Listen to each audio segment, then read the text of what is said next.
Kepala BNN Provinsi Sulawesi Selatan menyampaikan penjelasan mengenai upaya P4GN pada kunjungan kerja Komisi 3 DPR RI dalam rangka pengawasan mitra kerja di Sulawesi Selatan.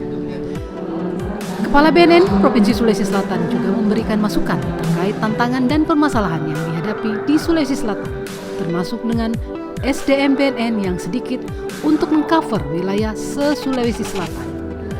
Wakil Ketua Komisi 3, Haji Desmond Junaidi Mahesa, SHMH, juga memberikan perhatian terkait keberadaan BNN di wilayah Sulawesi Selatan yang terdiri dari 24 kabupaten kota dan saat ini hanya ada 3 BNN kabupaten kota.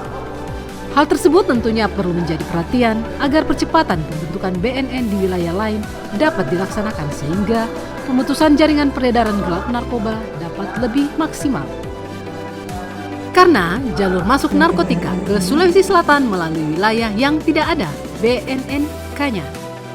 Mari bersama-sama BNN perangi penyalahgunaan narkoba di Sulawesi Selatan.